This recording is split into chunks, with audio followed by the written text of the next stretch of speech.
another exciting episode of Anotherview with Amarachi. I'm your host, Amarachi Ejike. As you already know, this is a platform where we talk about our life as African immigrants living in Canada. It's a platform where we tell it all. I'll almost say it's unscripted.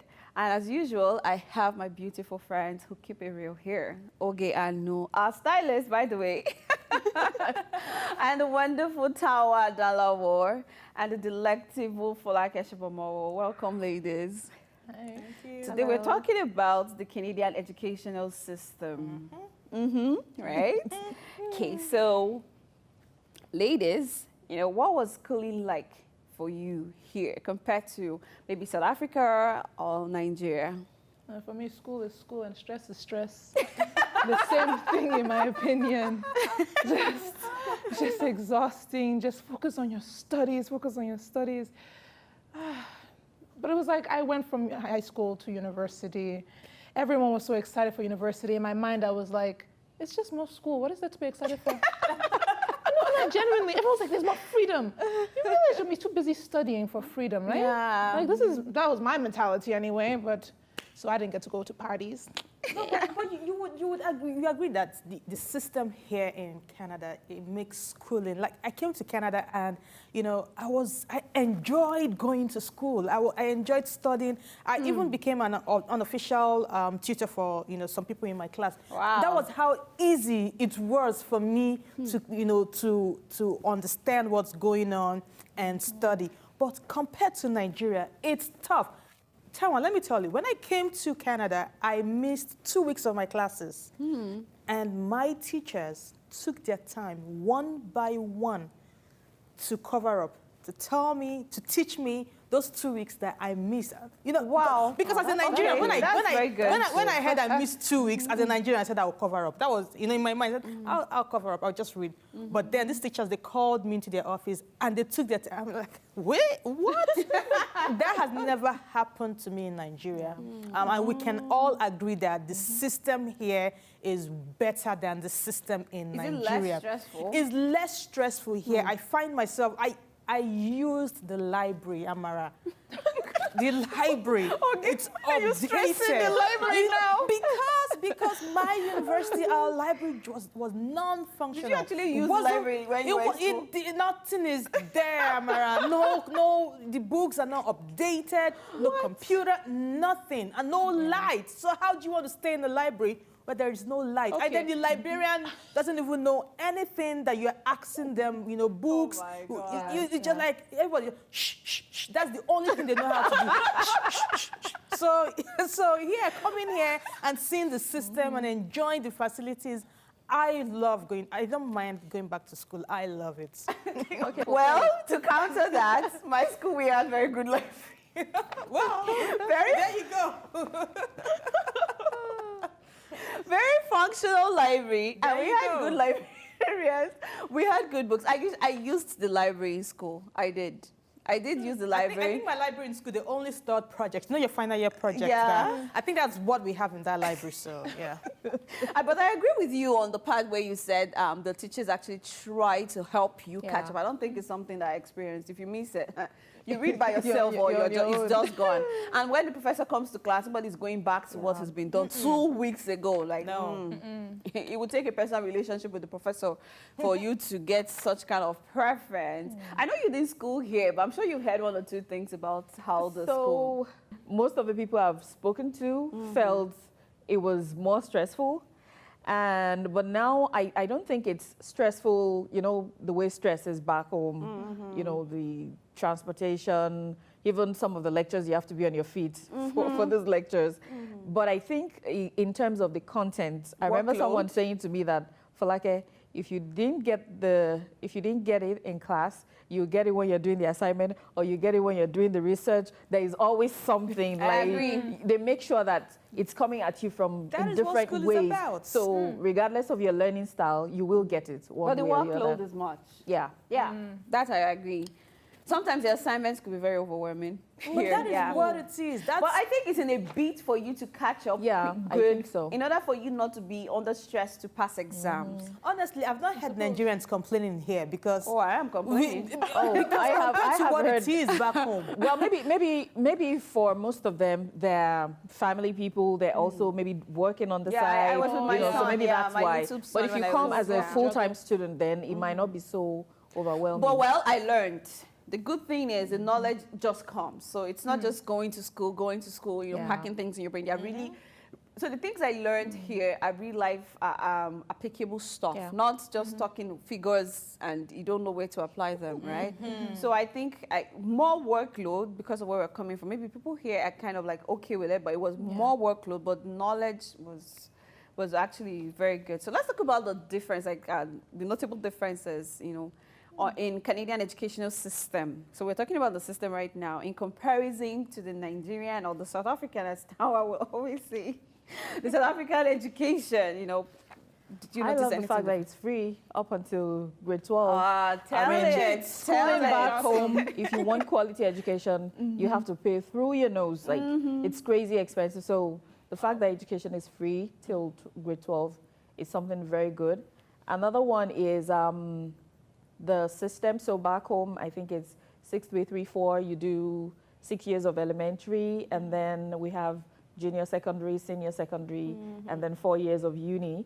But here, I think the elementary and the junior secondary is sort of merged together. Yeah. So you do 9 years, and then you go do 3 years in and high then school. 4 years, yeah. So, yeah. One thing I like is that you can go to school anywhere, How? You don't have to worry about the quality of education. Oh, Yeah. Unlike back home in Nigeria, standard, that if you're going to a public school, your teachers, it's not up to par, as opposed to when you're going to, say, one of these Montessori schools or these American, schools in Nigeria. So you notice that your quality of education is still the same, cuts across. Yeah. If you're going to a private school here, maybe because your parents are really wealthy, or you just don't want to. But it's not like you're going to a private school because the public schools here are not up good. to. Yeah. So that's one thing I totally agree. really, really love about that. And then coming here and seeing schools and kids in high school, and they don't have to wear school uniform. Back home, schools have uniforms. You wear uniforms to identify students. Yeah. Like, when you see somebody, you're like, oh, that's Commander Ikeja. Yes, Oh, that's Commander that's- yeah, Ikeja. That's, you can identify so you can based on their identify uniform. without talking to them. But here, nope, everybody is just the same. Did you wear uniforms in South Africa? I did. Yeah, we have uniforms in South Africa, and I went to it it wasn't even that. It was a school, but it was like known as a preppy school. So if people saw me on the streets, they'll kind of like look at me like, oh, she's probably stuck up, which is not very nice. Like me, I'm shy. So if random people are calling, oh, come here, I would just like, no. And they were like, oh, you're stuck up because you go to this school. I'm just thinking like, no, you're a stranger. I don't want to talk to you. But I think actually for me, which is, I think my schooling was kind of unique in the terms of like how it was like structured in terms of like when you go into school and when you get out of school. Yeah. So we do January to December.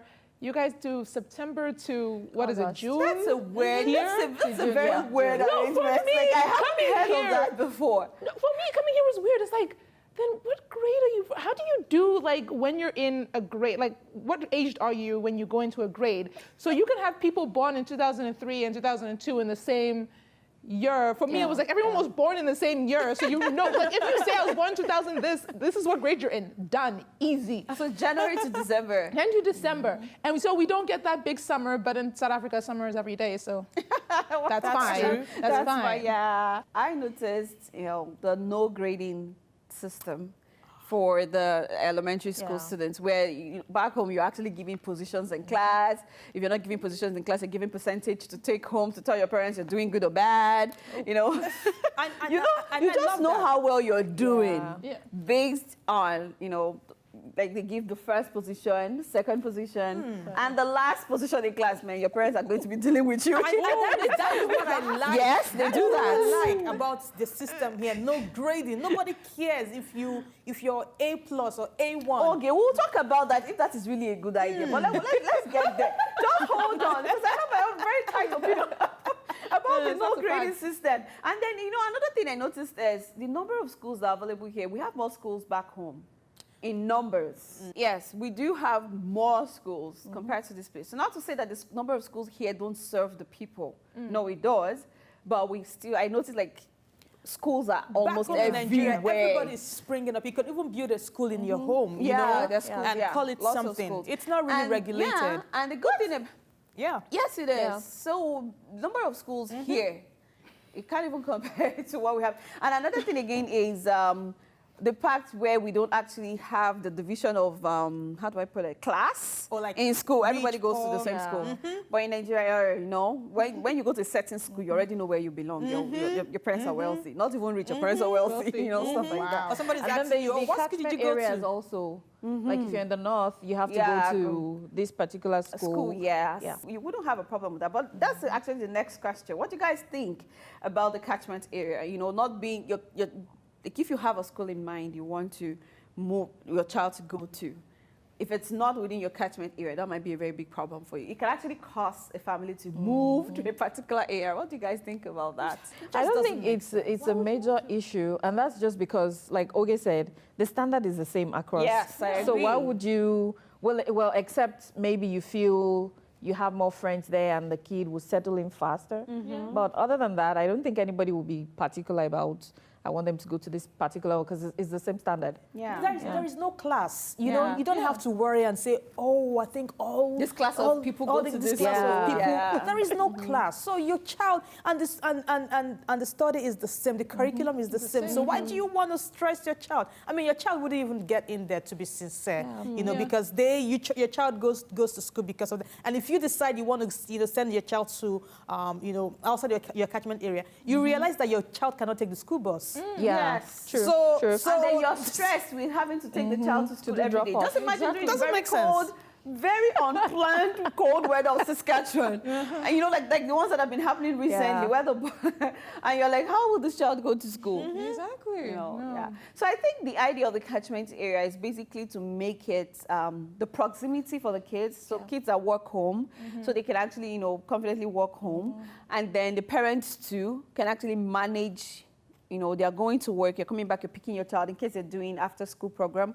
You just pick them close home and then bring them It back probably home. also is also good for like the government, so they have an idea of like how many kids are in like a certain school as well. Like Yeah. if you can just take your kids anywhere, there'll be way more people here than there are there, and it's And that could actually affect it. So if I say, oh, I love, like everybody here now says, I love this particular school, we all take our kids there. What happens to the other school? They begin to dilapidate, they begin to, depreciate and all that. So I think I really like the catchment area thing. I do like it. So Canada pays a great deal of attention to early childhood development. So do you prefer the Canadian early childhood development, compared to what you know about the Nigerian early childhood development? Yes, I do. Right. And Amara, have you seen what they subject these children in Nigeria to? What do you mean? You're just 2 years old and you're just thinking, I want 2 times 1, 2, but the system here allows the child to learn at their own pace. You're not just pushing the child and forcing them to you want them to be academically sound. You want them to be top-notch. When you say, hey, spell this. But here, I like the fact that, it's like slow and steady wins the race. From this stage, you move to this stage. From this age, this is what you're supposed to be doing. If you look at kids here, when I say, Jaden is in pre-K, he's 4, and people back home will be like, I think my son is in primary 1. Yeah, He's that's doing one. this, he's doing that. But you see, slow and steady wins the race, and I love it because I feel the pressure back home is too much. You want your child to be so intelligent. You want your child, and you're neglecting every other part. So I love the system, that's been put placed here in Canada. Slow and steady. Just go at your own pace, learn at your own pace. Yeah, it allows for a better nurturing of the child. Yeah. Not just learn, but actually like, what are you learning? Yes. a little bit more, like more understanding, instead of just like memorizing, oh, 2 times 2 is 4, this, that, but why does 2 times 2 equal 4? It's a lot, it's broken down more, and they don't rush them too much. My parents told me that like, my age mate was in university when I was still in high school. I was like, why? And they would explain to me that, no, your kid can go school, as soon as they're this, they can just take them to school. I'm thinking, why would you want to though? What's the rush? Why do you want your kid to be in university at the age of 15? What does that gain you? No, but like, what does that gain you? It's weird to me. But I didn't grow up there. We like prestige, like we like being better than the other person. So I can come and tell, how old is your son? He's 5. Oh, what class is he in? He's in primary grade 1, for instance. And then I go, oh, mine is 5 too, and she's in grade 2. So it makes me kind of feel like I'm a better mom. So sad, like, really. My kids, don't worry, it's one of the crazy things we do back home. And it's really sad because I think it's more of quantity as opposed to quality. Yeah. So when we came, my little girl was going to, I think she was going to go to grade 1 before we left Nigeria. But when we got here, because of our age, she was 5, they put her in kindergarten. She must and be my husband, she'll be so sad. she did the assessment. No, I think it's the parents that will be sad. She did wonderfully well. My husband kept going to the lady that, did you see the score? Like, did you see that she maxed out? She said, well, she's quite good, but it's okay for her to be here. So she blends in and everything. But guess what? When she got into that class, I saw a difference. And it boils back to what Oge said about, and I think you also touched on it as well, there is quality in the content. So back home, my daughter could spew up a lot of things. I mean, before we left home, she could recite the multiplication table up to 3. Wow. And we were already even working on 4, you know? So when we came, she would sit me down and she'd go, oh, Mommy, do you know why we have to crouch down when there's a fire? And I'm like, see? Yeah, You see, I don't know. I don't know. Yeah, she to said do it's that because hair. hot hair is lighter, so it floats. So when we stay down, we don't choke as much. Back home, she probably wouldn't have, the teachers don't have time for those kind of things. Just it's maths, English, science, which they will get to eventually, you know. So I think I prefer the early childhood thing that is being done. I'll actually put in my own points. Let's go on a quick break. We'll be right back. Please stay with us.